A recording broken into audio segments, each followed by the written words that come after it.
Yo people, welcome back to the YouTube channel. You already know what time it is. It's time for another video. Big up your damn selves in the building. Make sure you smash up the likes every single damn time and subscribe if you're new.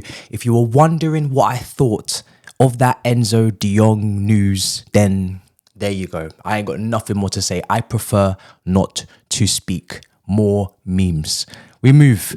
Palace versus Chelsea. Big game at Selhurst Park. It just goes without saying, with their players missing, and we're going to see their expected team later on in the video, with the players that they have out, they are just completely depleted. We cannot lose to this team. We cannot draw to this team. It needs to be a win. And to be honest, with the players missing, Eze, Olise, Guehi, it needs to be almost not emphatic, I'm not asking for 6s and 7s, but it needs to be a comfortable, complete win, a performance. Because I think right now, with the manager's position still under question, there's still pressure. We haven't won in the league since Wolves. We played the cup game. That doesn't give us 3 points. We still need to put performances out there that show progression. As the season goes on, as there's more games being played, accumulated, as we get closer to the end, and the position in the table with Man United winning 6th place looks really tough to reach. I've already ruled it out after the Wolves game. I don't think we're going to get Europa League. So now we're just going further and further back to conference, which is not good enough. We need to win a cup to get European football, to be honest.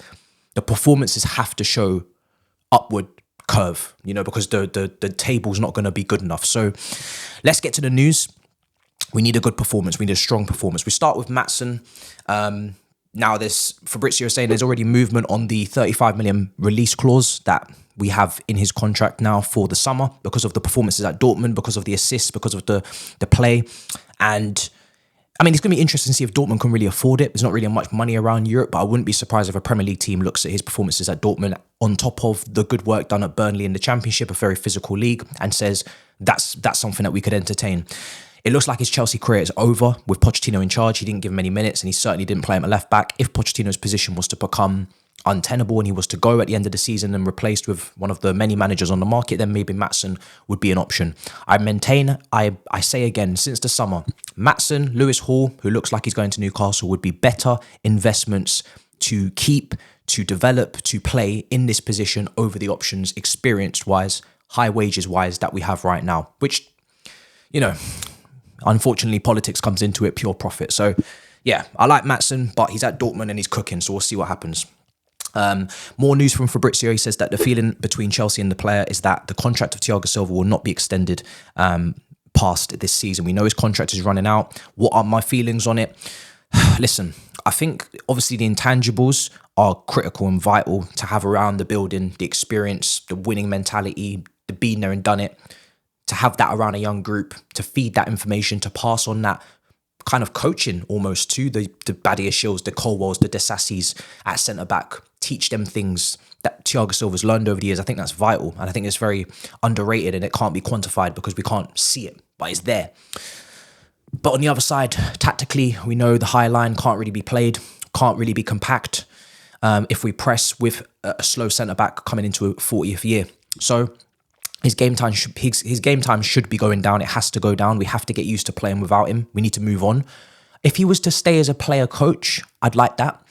I wouldn't want him to play as a starter next season if he was to stay. I would rather him be a coach player type role, moving on. If we have an emergency injury crisis, then maybe he plays the odd game. But he's one of those players that it's up to him. Like Giroud, like Fabregas, like Cech. If he wants to go, no problem. If he wants to stay, we need to talk about roles and responsibilities and minutes, because if he's still starting next year, then, that means that we're not kicking on. And these centre-backs that we purchased are clearly not good enough because they've had their year to bed in, their 18 months. They need to be taking more control, more responsibility, more mantle, and kick on and actually play now. You are going to have to lead this line yourself. Grow up kind of thing. So grow up. So that's my stance. I probably wouldn't mind if he was a player coach, but outside of that, I think it's time to kick on. Now, also, Fabrizio says that Chelsea have sent their scouts for Niko Williams multiple times. The race is open. He has a £43 million release clause in his contract, on top of now Sesko having a £40 million release clause in his contract at RB Leipzig, the striker. I think these are the kind of deals in the summer we're more likely to do than a Victor Osimhen, who has a release clause that is triple what these two would cost. What these two cost individually, if you was to add up, obviously their tallies, you're coming up to, just under 90 million. Well, Osimhen's going to cost about, 20, 25 more. So if you're going to say that Chelsea need a left back, they need a centre back, they need a striker, they need a winger to replace Sterling, for example, you're talking about multiple outlays of transfers, costs. So for me, I can't imagine that then Chelsea go and splash what would be a very sizable amount of their budget with no European football, even with sales, on one player, with the amortization rules changed. And yeah, I just think it's more likely we spread the money out over, multiple positions if that's what we need. So these type of deals with release clauses that are lower, they make more sense, but we'll see what happens. Moving on, Pochettino is unhappy with Chelsea's injuries being ignored this season. After 7 months, he said, after 7 months, I still need to explain unless people want to listen. That's it. I'm not going to spend too much energy on keeping going. Explaining. If you want to understand, perfect. If you want to help Chelsea, perfect. I'm not saying you are helping me. It's helping Chelsea. So he's saying basically, this is not my excuse. This is not to help me, to protect me. It's to protect Chelsea. Just analyse Chelsea properly. Take a look at the injuries. They are there. They are astronomical. There is a lot of them. And I agree with that. There is. And it's a shame that, for example, Badiashile has a good performance against Villa with Disasi. That's a centre-back combination that, okay, there's chemistry from Monaco. Let's work on that. Let's build on that. We can't. He's now out for this game. Now Colwell is fit. We'll talk about team news and, lineups in a minute, but you now have to make another change. I sympathise with that. I still don't believe we should be 11th because of it, but I do sympathise with it, and it is frustrating. And I've said before, we're not going to go past a point with these injury issues. There is a cap. There is a ceiling to how far we can actually go as a club and as a team with these injuries. There's no doubt about that. Pochettino has said that the balance of age and experience at Chelsea squad is not good. At the moment, maybe it's not so good. If not, we could be in another position in the table. It's obvious. He kind of went on to say that, listen, it's not just about the age, it's also about the minutes accumulated at the highest level, the experience at the top level, not necessarily just the name or the age on the passport, right? In terms of Mudryk, for instance, not a lot of minutes accumulated at the top level. It's not really his age. He's 23. There's many 23-year-olds with a vast amount of experience at the top level. He is not one of them. Listen, again, he's fighting for his life. He's fighting for his job. He is, for the last few press conferences, some have made sense. Some have been about Frosties and cornflakes and cereals. He is trying his best to try and, shed a light on his struggles and really fight back and keep this job under his control. Results are the only way to do that. This is context to maybe why the results have not gone perfectly. Is it context for why we have lost certain games? Middlesbrough, when they had injuries, Wolves at home. No, it's not. So there's a balance. I don't think we should be in the top four with our struggles. I don't think we should be challenging. I also don't think we should be 11th. There's a middle ground. So that's what it is. And yeah, in terms of the Thiago Silva situation, of course, he went on to say about the dropping of him or the taking out of the last game. He didn't play, of course, from the start against Aston Villa. He said there's no problem. There's nothing that's happened. All the players are in the same position as him. We assess after every game the performance of the player, and then we take the decision. He is no different from others. I will always make my decisions trying to provide good balance to the team, and I don't look at the passport, I don't look at the age. I always look at the quality and what the best balance is for the team. What's going to happen today for this game? I think he's going to bring Silva back in. Colwell has just come back from injury. I would put Colwell back into the team. So let me put the teams on screen. These are my team, Pochettino's team, expected team. For me, I want to play Colwell next to Disasi. I want to keep that line higher. I want to be compact. We know Palace are going to come with a low block, so there's no point defending deep against a team that doesn't want to attack. I don't think there's anything to be scared of in their attack. Jordan Ayew's, Schlupp's, Matetta's. This is bread and butter. If you can't defend against these guys in attack, then you have no hope. For me, we need to be persistent. We need to be compact in terms of our shape off the ball, get the ball back as quickly as possible, press him from the front. If they go long, you win your headers, you get back possession and you go again, you play into Caicedo and Enzo in the midfield, you get the ball moving, circulating, and you start to try and cut them open. I think if we sit off or we play a deeper line, I think we're just wasting time and doing ourselves a disadvantage. We should be on top of Palace, suffocating them and trying to find a way through as soon as possible. Get that first goal as early as possible, and then they'll open up themselves. They'll try and get back and we kill them. So for me, I'd play Colwell. He's a great ball playing centre-back. He's got enough experience in the Premier League. Disasi there next to him. Play Chilwell again. Play Gusto.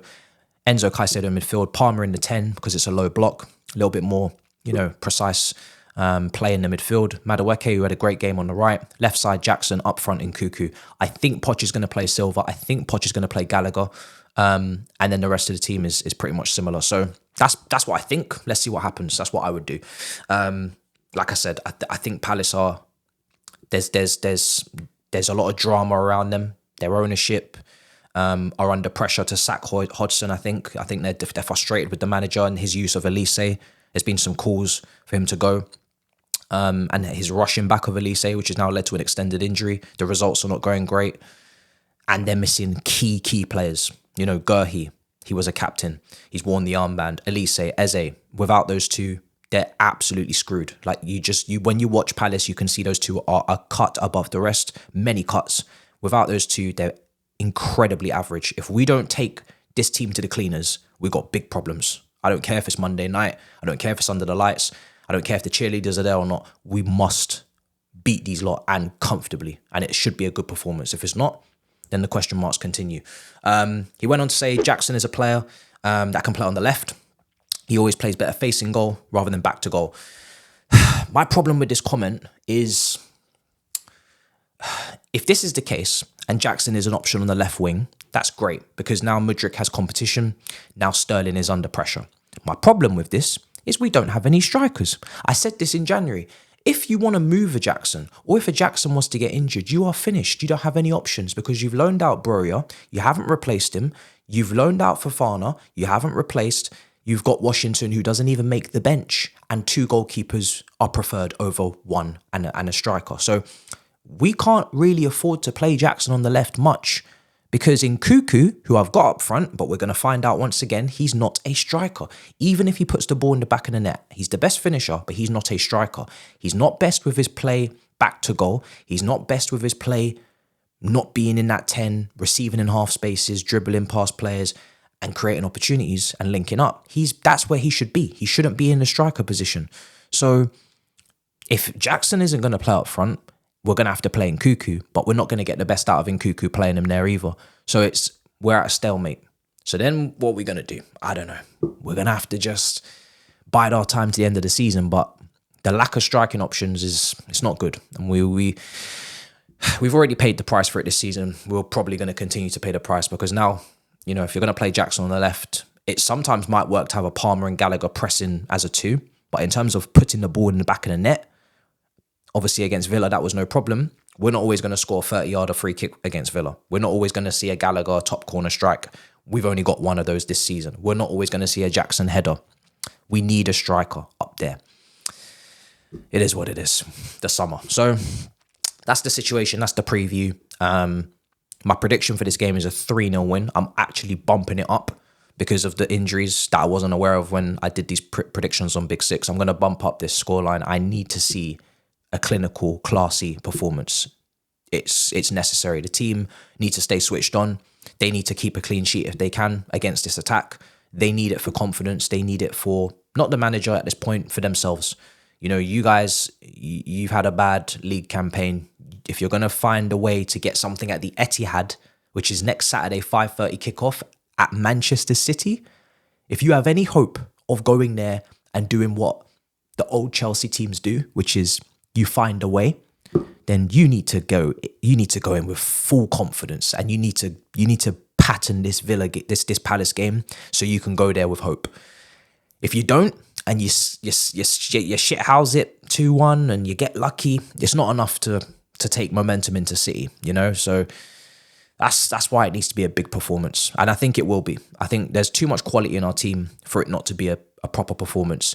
The scroll bar was on the bottom of the screen. There's less injuries. Chalobah's back as well. There's, you know, the injury list is starting to get a little bit better. I don't want to jinx, but it's starting to improve. So hopefully these guys they're gonna pattern up and they're gonna put in a performance.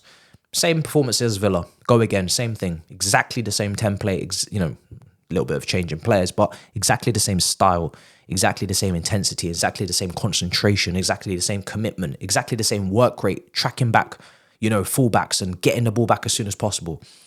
You put that same performances against Villa at Palace, a team that we beat regularly, consistently, you ain't got a problem. Play games, you're gonna find out. Fuck around, you find out. You understand the meme. Make sure you smash up the likes, guys. Make sure you subscribe. I'll see you guys next time. In a bit, people. Peace. We'll